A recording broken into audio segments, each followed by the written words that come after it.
Доброе утро! Сегодня 3 сентября, вторник, и мы с вами в передаче «Новый день», и я ваша ведущая Алина Алексеева. Сегодня День солидарности в борьбе с терроризмом.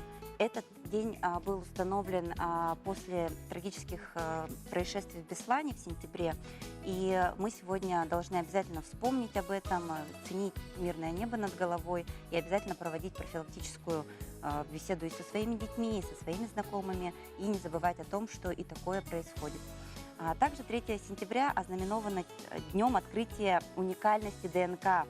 Что такое ДНК? ДНК – это двойная спираль, обеспечивающая хранение, передачу и с поколения в поколение и реализацию генетической программы развития и функционирования живых организмов. Расшифровка структуры ДНК в 1953 году стала одним из поворотных моментов в истории вообще биологии и развития человечества. Ведь сегодня на основе того, что мы знаем о ДНК, код ДНК, мы можем и лечить различные заболевания, и устанавливать связи между биологическими видами. Давайте же сейчас перейдем к прогнозу погоды. По данным Якутского управления и мониторингу окружающей среды, сегодня в 6 часов утра в центральных Улусах плюс 9 градусов, днем плюс 16, плюс 18. Заречье в 6 часов утра плюс 9, плюс 12 градусов, днем плюс 17, плюс 19. Южные Улусы в 6 часов утра плюс 8, плюс 12 градусов, днем плюс 18, плюс 19. Вилюйские Улусы плюс 8, плюс 13 утром и днем до 19 градусов. Нижнеленские Улусы в 6 часов утра плюс 6, плюс 9 градусов, днем плюс 10, плюс 13. Западные Улусы плюс 10, плюс 12 градусов, днем плюс 17, плюс 20. Колымо-Индигирская группа Улусов плюс 1, плюс 10, днем плюс 7, плюс 17. Янские Улусы плюс 4, плюс 10, днем плюс 6, плюс 13. Северо-западные Улусы плюс 3, плюс 6, днем до 9 градусов тепла.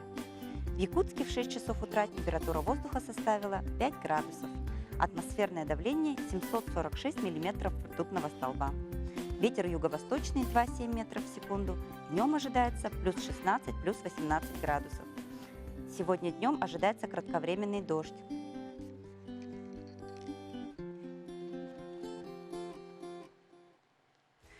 Осень полноправно вступает в свои права, шагает, так сказать, по Якутии. Деревья становятся совсем уже желтенькими. Я призываю вас отправиться обязательно в этом году на наш бульвар Учителя для того, чтобы посмотреть, какие замечательные там выросли деревья, какая зеленая зона появилась. А также обязательно соберите со своими ребятами, со своими детьми, со своими бабушками и дедушками гербарий. Гербарий – это, наверное, как раз то самое замечательное времяпрепровождение, которое возможно только осенью. Красиво его собрать, положить, чтобы потом зимой наслаждаться просмотром книги, в которой будут храниться ваши осенние листочки, цветочки. А на этой замечательной ноте я передаю слово новостной группе.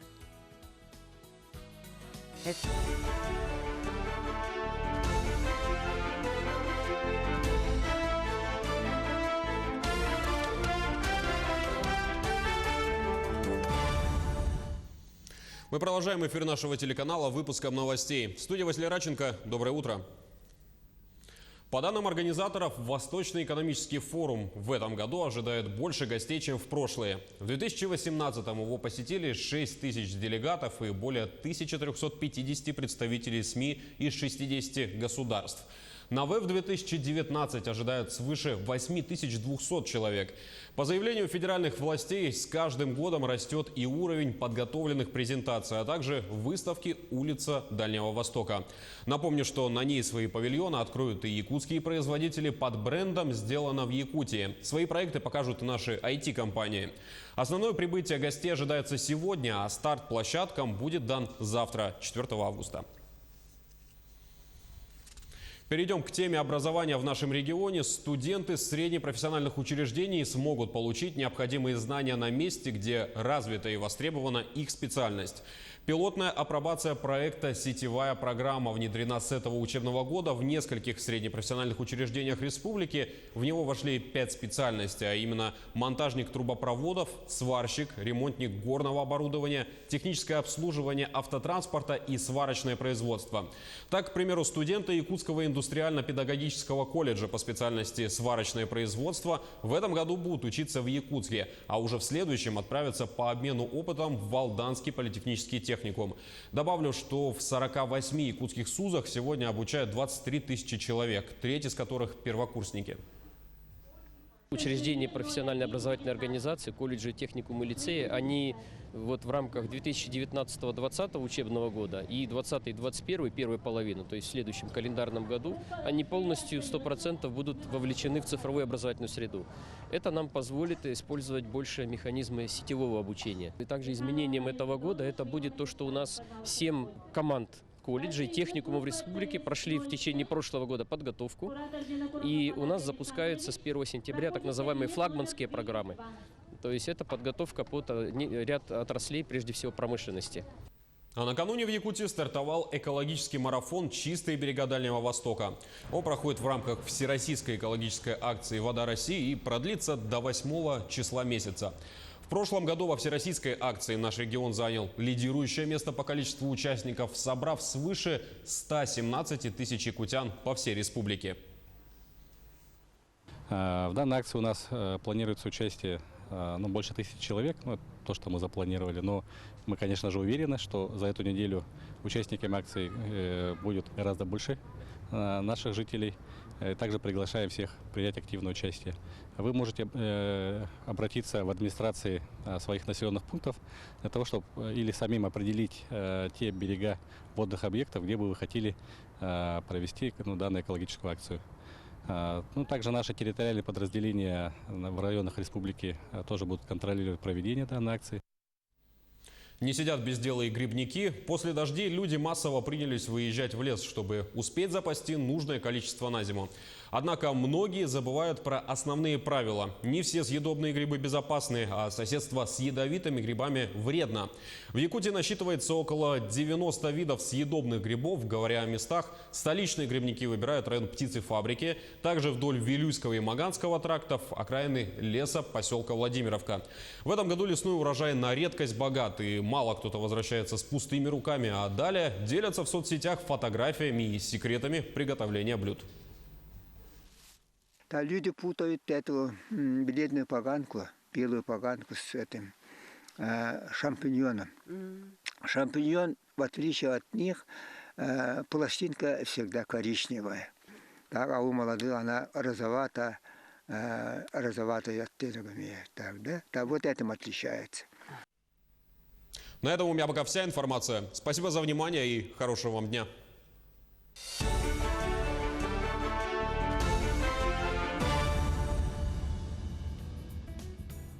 Спасибо нашим коллегам из новостной группы. А я хочу напомнить вам о том, что у нас в прямом эфире работает номер телефона 8 914 279 22 62. По этому номеру вы можете на WhatsApp отправлять свои поздравления, свои пожелания, может быть, просто передать привет своим близким. И мы обязательно прочитаем их в прямом эфире. Тем временем, во второй декаде сентября в Якутске начнется подготовка к отопительному сезону. Произойдет запуск тепла, и мы хотели бы узнать, как идет подготовка к этому. И для нас, якутян, это действительно важно, вовремя получить отопление в квартиру, в дом. И хотелось бы узнать о том, готовы ли мы к запуску тепла в этом году. Подготовительные работы в системе тепловодоснабжения продолжаются во всех округах города Якутска. Самый большой плановый объем капитального ремонта проводится на сетях в Центральном округе, Строительном, Промышленном и Гагаринском. В целом, по году при подготовке КЗП мы произвели ремонт 2 водогрейных котлов, текущий ремонт вспомогательного оборудования по самой станции, по тепловым пунктам. И в этом году мы меняем около 20 километров тепловых сетей квартальных тепловодоснабжения И вот сейчас на объекте, где мы находимся, придется замена магистральных сетей. Меняем тоже где-то 1 километр 200 метров. Работы выполняются в соответствии с графиком, обеспечены материалами, и мы сейчас находимся в стадии завершения. На сегодняшний день в некоторых участках столицы ведутся плановые замены сетей. Отремонтированы магистральные и квартальные сети теплоснабжения. Выполняем работы по производству частичной замены трубопровода нитки Б по данному участку. Нитка А запущена 100% уже эксплуатации. Частично замена трубопровода будет до 3 числа, но мы в графике. В Якутске запуск тепла начнется во второй декаде сентября. Первыми тепло получат детские сады, школы и медицинские учреждения. Затем коммунальщики приступят к теплоснабжению остальных потребителей. Наталья Колесова, Арсен Степанов. Новый день.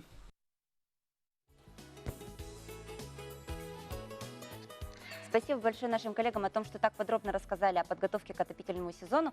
Тем временем у нас в студии гости, замечательные гости, и мы знаем, что у вас есть повод сегодня у нас присутствовать в студии, да? Доброе утро. Доброе утро. Расскажите, пожалуйста, давайте я вас представлю. У нас сегодня в гостях полковник полиции, заместитель начальника управления по вопросам миграции МВД по республике Букин Сергей Сергеевич. И у нас, значит, еще есть один гость. Замечательная Аида Семеновна Бурцева, подполковник полиции, начальник отдела по вопросам гражданства, управления по вопросам миграции МВД. Значит, мы уже с вами определили, что сегодня говорим о структуре, которая у нас правильно называется. Управление по вопросам миграции. Да, мы в преддверии находимся знаменательной даты. Нашему подразделению исполняется 300 лет. В 1719 году указом императора Петра I была образована наша служба. Ну, естественно, на протяжении длительного периода времени мы потихонечку развиваемся. И тем более в преддверии этой знаменательной даты, 300-летнего юбилея, я бы хотел воспользоваться, конечно, возможностью от имени руководства, я себя лично, я хочу поздравить всех наших сотрудников, действующих, которые проходят службу в органах внутренних дел, ну и, конечно же, ветеранов нашей службы. И пожелать им крепчайшего здоровья и всех благ. Ну, я думаю, что ваши ветераны очень рады были услышать ваши поздравления, слова напутствия, да, в этом году. И дата действительно такая, ну, большая, 300 лет подразделению. Это исторический такой момент. Может быть, вы в этом году планируете какие-то мероприятия, которые будут посвящены вот этому юбилейному году? Конечно же. С учетом того столь знаменательной даты, естественно, мы подготовили ряд наших мероприятий, направленных на то, чтобы в максимальном объеме довести наши государственные услуги до граждан нашей страны, ну и в том числе и иностранных граждан. Мы будем проводить акцию «Нам 300 лет». Значит, данной услугой в основном будут пользоваться в настоящее время наши несовершеннолетние, скажем так, граждане, которые достигли 14-летнего возраста. Акции будут проводиться на территории всей республики с 6 числа. Вы знаете, вот у меня прямо красной линией проходит сейчас в сентябре начало учебного года. И, конечно, я не могу вас не спросить, вот в рамках празднования службы вы каким-то образом будете взаимодействовать с учащимися в этом году? Конечно. Во всех учебных заведениях с целью популяризации наших государственных услуг и государственных символов нашей страны мы будем проводить торжественные мероприятия по вручению паспортов нашим юным гражданам, достигших 14-летнего возраста. Сейчас уже актуально, да, ребята вроде школьники, а уже получают паспорта. Да. И, наверное, это, да, действительно в школах нужно правильно об этом рассказывать, куда обращаться, как это делать. И вот у меня такой личный вопрос, наверное, да, и у меня, и у моих знакомых сейчас в последние годы встал такой вопрос. Действительно ли, что получить паспорт, загранпаспорт сейчас возможно только с помощью портала госуслуг и только в электронном виде? И вот отделение, которое на Федора Попова у нас самое популярное в городе Якутске, да, оно уже не ведет прием документов от граждан. Нет, я скажу, вот здесь несколько информации скажу, но дело в том, что граждане нашей страны могут воспользоваться услугой как в электронном формате, так и, как мы говорим, ножками, прийти в наше подразделение и подать документы непосредственно на оформление загранпаспорта как нового, так и старого поколения. А единственное, в чем наше преимущество, почему мы сейчас в настоящее время ведем такую активную массивную кампанию, направленную на предоставление государственных услуг в электронном виде, так это предоставление скидки в размере 30%. Потому что в настоящее время госпошлины на оформление паспорта довольно существенные. Ну и в связи с чем, опять же, при подаче заявления через госпортал предоставляется гражданам нашей страны возможность произвести 30% скидку для получения той или иной услуги. В целом, если семья, допустим, из 3-4 человек обращается за оформлением паспорта, то скидка уже, естественно, она такая чувствительная. Да, такую существенную скидку в 30% можно получить, всего лишь обратившись Только, в электронном виде. Да. да. Ну и, конечно, сейчас электронный документооборот, он, наверное, в первую очередь экономит не только деньги, но и время. Да, то есть нет очередей, спокойно дома, сидя за компьютером, можно заполнить. Совершенно верно. Как раз электронное правительство, которое у нас с 2010 года, скажем так, стартовала программа, она, естественно, направлена на то, что мы, сидя дома, либо лежа на диване, либо на кровати, можем подать заявление на оформление официальных документов. Не только по линии миграции, но и также и в других ведомствах. Да, но это замечательно, что и ваше подразделение, которое так пользуется спросом, скажем, да, это ведь действительно каждый с этим сталкивается в течение жизни, с получением паспорта, загранпаспорта, и, как правило, Причем неоднократно. не раз, да, и при этом неоднократно. И здорово, что и вы есть на госуслугах, и можем, вот мы, простые граждане, скажем, да, быстро и безболезненно, и еще и со скидкой подать заявление на получение документов. Мне хотелось бы вот спросить у вас, да, мы знаем, мы своим телезрителям уже рассказывали, что в сентябре в Российской Федерации вступают в силу новые законодательные акты, новые законы, и мы стараемся наших зрителей держать в курсе о том, что изменилось в законодательстве и так далее. Возможно, вы, пользуясь случаем, поделитесь информацией о вашем подразделении, может быть, какие-то новые законодательные акты вступили в силу? Да, действительно, спасибо большое. Да? Пользуясь случаем, хотелось довести до населения. Действительно, подразделения миграционной службы именно работают по выполнению законов, федеральных законов Российской Федерации и подзаконных актов. Да? И если по гражданам Российской Федерации особо таких больших изменений нету, да, то хотелось бы именно по иностранным гражданам и лицам с гражданством довести информацию о том, что 29 апреля текущего года, да, был подписан указ президента Российской Федерации, да, в гуманитарных целях об упрощенном порядке приема в гражданство граждан Украины из Донецкой и Луганской областей. Да, и этим указом было именно введено ряд территориальных территорий данных областей, да, которые принимались гражданство в упрощенном порядке, имея временное убежище, вид на жительство, либо разрешение на временное проживание. Да. И этот закон, этот указ был еще как бы упрощен, да, вторым указом, значит, 383 от 17 июля, где внесли поправки о том, что полностью вся территория Донецкой и Луганской областей Украины, да, входит именно в упрощенный порядок приема в гражданство данных граждан. Вот, полностью Донецкой и Луганской областей.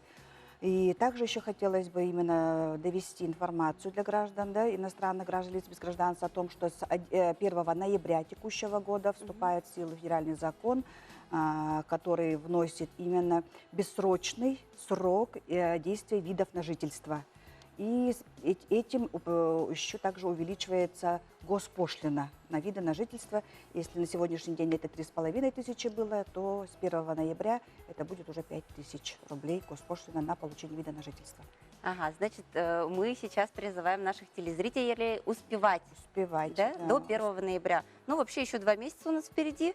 Так что я думаю, что... И для граждан для подачи Украины. документов еще достаточно. Да, главное вовремя начать. Да. А еще такой вопрос, да, у меня, это тоже опять из личных. Сколько времени в среднем требуется на получение паспорта Российской Федерации, да, гражданина Российской Федерации? Вот сколько времени занимает процесс изготовления? Регламентированное время, которое в настоящее время установлено нашим ведомством административным регламентом, составляет 10 дней. Но, как правило... 10 дней? 10 дней, Это да. очень быстро. А для категории граждан, кто у нас получает паспорт не по месту жительства, то есть, скажем так, с другого района раньше паспорт получал, либо проживает на территории другого района, соответственно, с учетом того, что делаем запрос, срок составляет 1 месяц. Ну, естественно, граждане, опять же, могут воспользоваться либо порталом подачи через госуслуги, подать документы на оформление паспорта, либо обратиться в МФЦ, либо уже непосредственно в наше подразделение. Поэтому сильно больших, скажем, временных рамков в оформлении паспорта не существует. Да, это, наверное, те границы, которые мы сами себе какие-то в рамки в голове ставим, а на самом деле все достаточно просто. Большое спасибо вам за такую подробную информацию. Мы также присоединяемся к поздравлениям Спасибо вашего большое. подразделения с такой большой памятной датой. Желаем вам процветания и благодарим вас как граждане о том, что вы заботитесь о наших документах, о наших главных документах. А мы с вами переходим к нашему сюжету, в котором нам подробно расскажут о том, какие кружки в этом году для детей самые популярные, куда дети в этом году ходят, обращаются за дополнительным образованием, какие кружки выбирают мамы для своих детей и какие кружки выбирают дети сами для себя. Посмотрим в сюжете. Вы записали своих детей на кружки? Да, записала. Успела. Да. Ну, не в ту, конечно, хотели, да, кружок английского языка. Угу.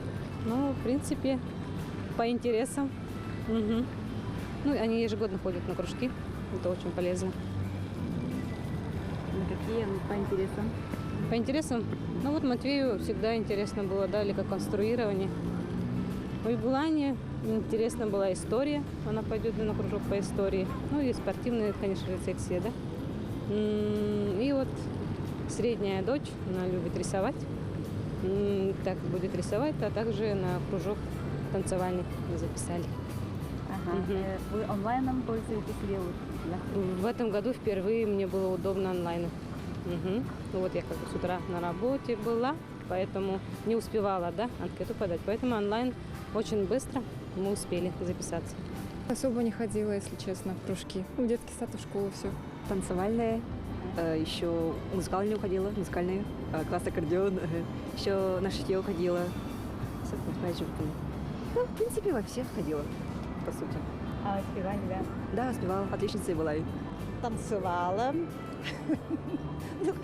Одним словом, все, что положено детям, делала все.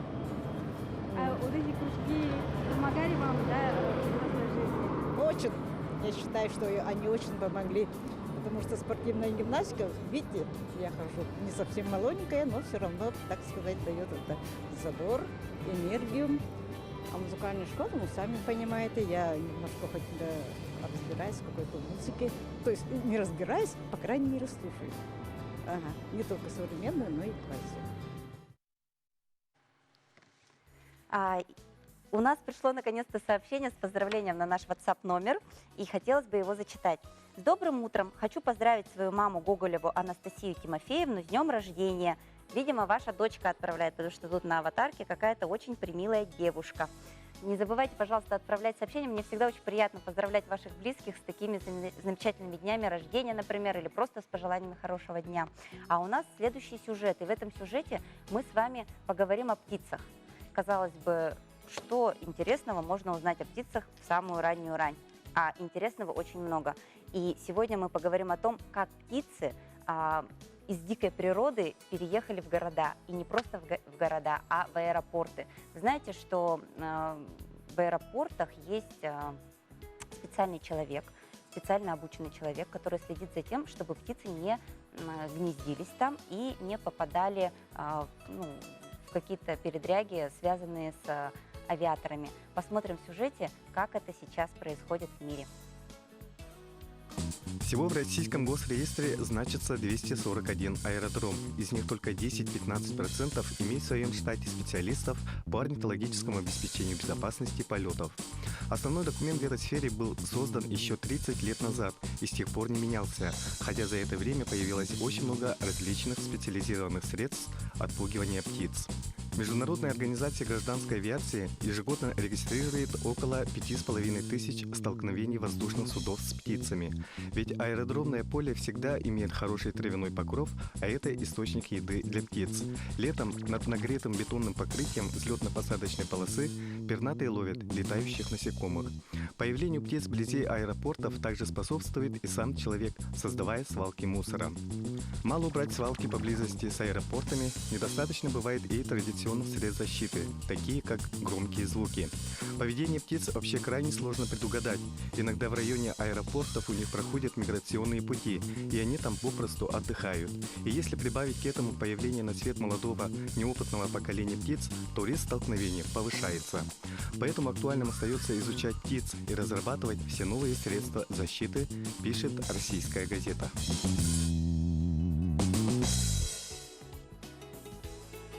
Интересный вот такой сюжет произошел, а мне бы хотелось от себя добавить об аэропорте города Якутск. Мы, наверное, все там хоть один раз, но и бывали, возможно, в раннем детстве, возможно, кто-то летает каждую неделю, да, например, наши коллеги из новостной группы, они частенько бывают в аэропорту Якутска, и мне бы хотелось поздравить наш аэропорт с замечательным событием, ведь нашему аэропорту было присвоено имя нашего якутского деятеля, очень интересной исторической фигуры, очень важного деятеля Платона Алексеевича Аюнского, имя Платона Алексеевича Аюнского. И в этом году, насколько мне известно, мы увидим уже изменения в здании аэропорта, как внутри, так и снаружи, да, в подъездной группе. Возможно, это будет какой-то указатель на въезде в аэропорт, возможно, это будут какие-то инсталляции внутри аэропорта.